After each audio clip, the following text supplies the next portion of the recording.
Voltando ao nosso Decreto-Lei 200, que eu nem vou entrar muito dentro desse assunto, tendo em vista que a professora Ana Carla já falou com vocês a respeito. Mas, de qualquer maneira, eu gosto de pontuar o Decreto-Lei 200 como um paradigma. E estamos, né, em 2020, falando do Decreto-Lei 200, porque, de fato, ele trouxe lá todo o arcabouço necessário para esse estado todo que a gente tem vivenciado até hoje, e a concessão, ela está dentro do Decreto-Lei 200. Ok.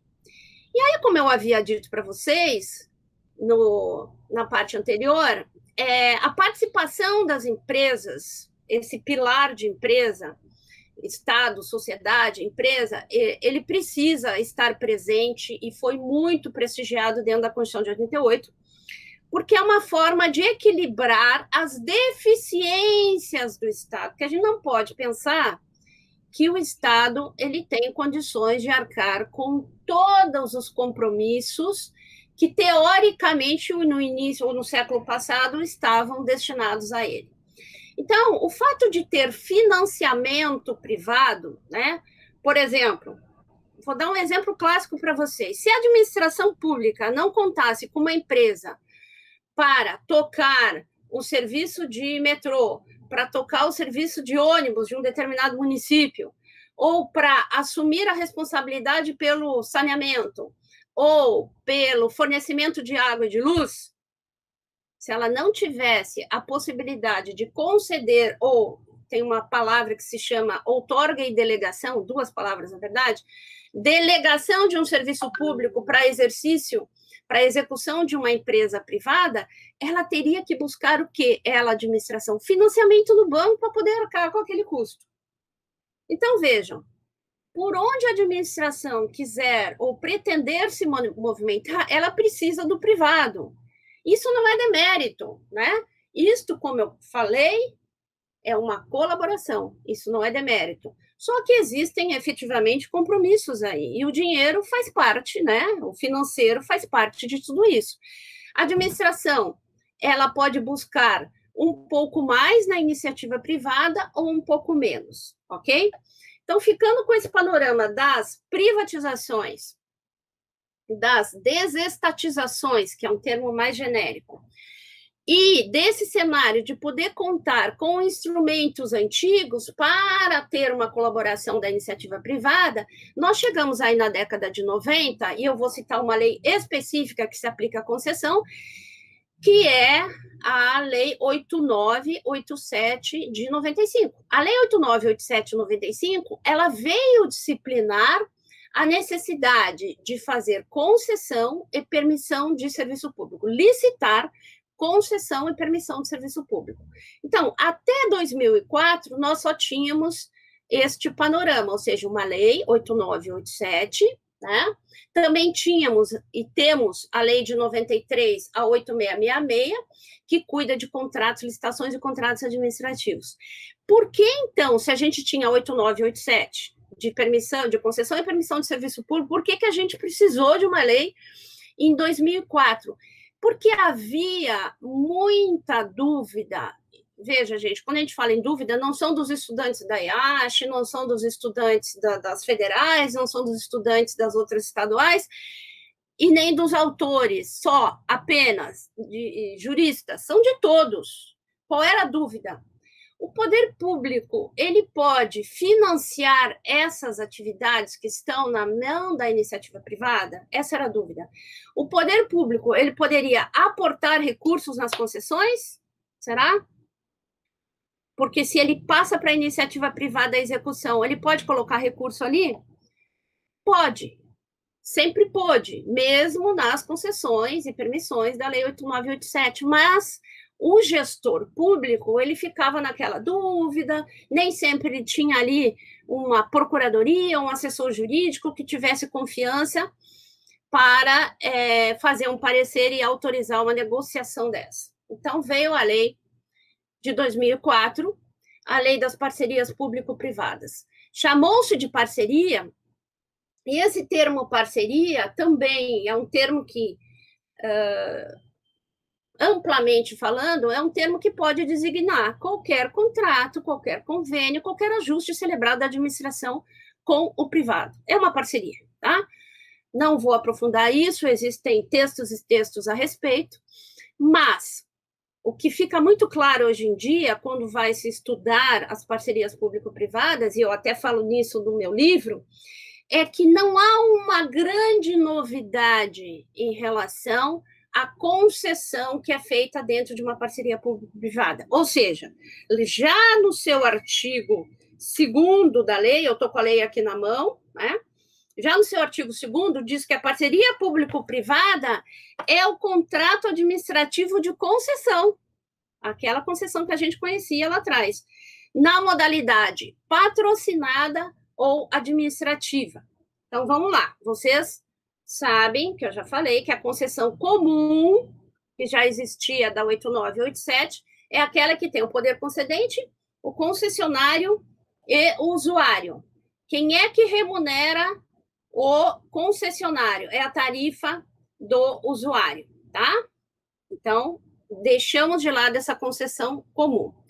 A concessão patrocinada, que é uma das modalidades de parceria público-privada, é aquela, está aqui o conceito no parágrafo 1º desse artigo 2º, é a concessão de serviços públicos ou de obras públicas de que trata a Lei 89 e 87, quando envolver adicionalmente a tarifa cobrada dos usuários contra a prestação pecuniária do parceiro público ao parceiro privado. Traduzindo, a administração, ela coloca dinheiro nessa parceria.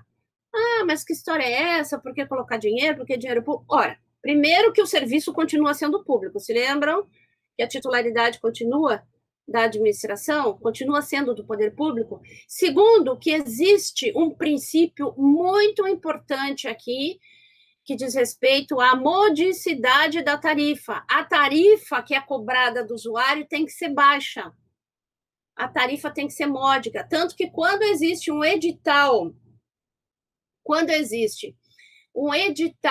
de licitação para, que é uma concorrência sempre, para conceder, né, ao particular a prestação daquele serviço, a exploração daquele serviço, tem uma cláusula que fala na modicidade da tarifa, e a administração coloca no edital o que ela considera razoável, ou seja, a tarifa máxima que pode ser cobrada do usuário. Se não fosse assim, gente, o nosso metrô aqui em São Paulo não estaria, sei lá, 4,30, 4,50, já até perdi as contas. Não estaria esse preço, estaria perto dos 10, enfim. Para que a licitação seja instaurada, porque há uma licitação, eu não posso escolher o meu concessionário, eu tenho que licitar. A lei, a partir do artigo 12, ela trata do procedimento de licitação, que é da escolha, da melhor proposta. Antes de fazer essa licitação, há um planejamento, né? Há um planejamento, e este planejamento envolve um estudo técnico. O estudo técnico que vai, de alguma maneira, estabelecer, além dos critérios técnicos que devem ser apresentados por aquela futura concessionária, deve ser ou uma empresa ou um consórcio de empresas que já tenham atuado no setor, né? A gente não vai colocar uma empresa para explorar um serviço público, em geral essas PPPs, elas são com valores, elas têm valores bastante elevados. Eu já digo para vocês que o valor mínimo de uma PPP é de 10 milhões, né? O valor mínimo, então tem que ser uma empresa que tenha uma capacitação considerável para explorar esse serviço. Muito bem. Então, retornando, esse estudo técnico, ele deve estabelecer quais são os critérios que a empresa tem que preencher, que ela tem que comprovar na licitação que ela tem uma experiência prévia. E, da mesma maneira, um detalhe, não é detalhe, é um fator extremamente importante que diz respeito ao equilíbrio econômico-financeiro do contrato, né? Então, para estabelecer o prazo máximo do contrato, a lei diz que é no mínimo 5 anos e no máximo 35. Computadas aí dentro desse período todas as prorrogações. Então, a administração pode querer celebrar um contrato por 5 anos, prorrogar por mais 5, mais 5, mais 5, por 7 vezes. Ou ela diz, não, eu quero fazer um contrato de 10 anos, 10, 10 e depois mais 5. Né? Por que então não se faz um contrato de no máximo 35 anos? Porque para rescindir um contrato administrativo que não está indo muito bem ou que a empresa não está apresentando a produtividade necessária, a administração tem que entrar numa série de medidas, tem que tomar uma série de medidas que dificultam o seu trabalho. Então, muitas vezes, o que é que a administração decide? Ela faz períodos mais curtos de vigência e deixa vencer esse período, ou pelo menos chegar perto de vencer, ela diz que não vai prorrogar e faz uma nova licitação para a escolha de um novo parceiro, de um novo concessionário. Muito bem.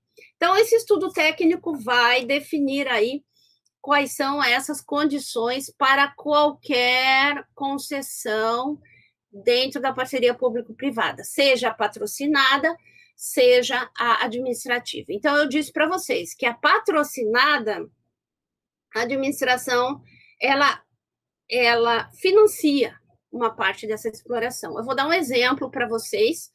No estado de São Paulo, a primeira parceria público-privada do estado de São Paulo foi o metrô Linha Amarela. Eu estou com os dados anotados aqui.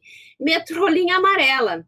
Quando eu trabalhei no Tribunal de Contas do estado de São Paulo, em 2013, eu analisei a licitação, na verdade, já era um contrato de parceria público-privada do metrô Linha Amarela, em que venceu uma empresa, várias empresas em consórcio, né? Foram várias empresas, mas foi um consórcio só. Consórcio privado, obviamente. E ali, é público isso, eu posso falar, havia uma denúncia de que dos deputados, de 2 deputados do estado de São Paulo, denúncia de que o modelo adotado pelo metrô de São Paulo não era o modelo correto, né? Então, o que é o metrô de São Paulo? Ele é uma sociedade de economia mista. Eu costumo dizer para os alunos, como é que eu sei se é empresa pública ou sociedade de economia mista? Tem ações vendendo na Bolsa de Valores? É sociedade de economia mista, porque daí o particular pode comprar, né? Muito bem. Agora, vocês imaginem, aquele caso, no caso do metrô, se eu não me engano, o contrato era de 35 anos. E nós estávamos há pouco tempo de inauguração da linha amarela. Aí eu pergunto para vocês, como é que em pouco tempo de funcionamento do metrô linha amarela a gente poderia saber se foi ou não foi o melhor modelo adotado pelo Estado representado pelo metrô? Precisaria, sim, de um bom período para ver se essa equação econômico-financeira ela é equilibrada, ou seja, a denúncia era, porque a empresa está ganhando muito, o Estado não está ganhando nada. Bom, a gente não pode perder também de vista o fato de que qualquer contrato administrativo, eu estou me referindo a esses de PPP também, existe um aspecto social extremamente elevado. Aliás, o interesse público é o que conduz, é o panorama de fundo de todo o ato administrativo, de todo contrato administrativo. Então, se eu tenho que cumprir o interesse público, se eu, como gestor, tenho que tomar a decisão se é melhor usar uma concessão administrativa, que eu entrego tudo na mão da empresa, ou se, ao contrário, eu Estado, financio a construção do metrô, como são as demais linhas, e demoro, ao invés de 5, 6, 7, 9 anos, eu demoro 20 para construir, ou eu vou lá no banco pedir dinheiro, pagar juros exorbitantes, ou não, enfim, depende da negociação que o Estado, ou até que o município, né, vamos supor, o município resolve fazer uma parceria público-privada do sistema de transporte coletivo. Qual o problema? Ele pode fazer isso, ele pode adotar este modelo, sim. E isso é muito comum, aliás, em municípios, né? A parceria, esses contratos que têm uma colaboração do município para que aquele município não pague uma tarifa muito elevada. Em geral, quando não tem essa participação do município, do prefeito, enfim, do secretário municipal, essas tarifas acabam tendo que aumentar muito mais correntemente. Muito bem. Professora Márcia, esse ponto que você coloca é extremamente interessante, porque você está colocando com algo que eles estão acostumados a ouvir frequentemente de todos os professores do curso de gestão pública, que a decisão administrativa em política pública não é uma coisa em que você tem um xizinho que você marca isso ou aquilo, né?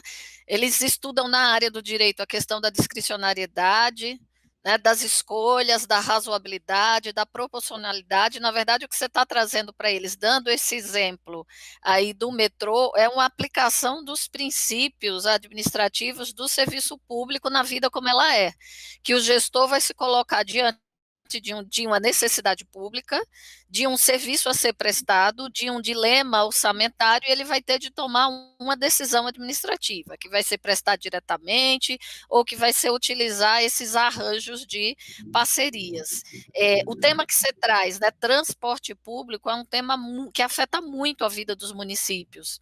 No próximo bloco, se for possível, eu gostaria que você retomasse esse tema, né? Transporte público nas municipalidades e como é que isso pode ser visto de uma forma construtiva e positiva com a utilização da PPP. E se não for a PPP, qual é a outra opção que municípios têm? Principalmente municípios pequenos que vivem à margem de grandes cidades e que normalmente são municípios dormitório, né? Como esses prefeitos podem lidar com essa situação de essas pessoas terem de sair de casa para trabalhar em cidades maiores e eles têm a necessidade de transporte público.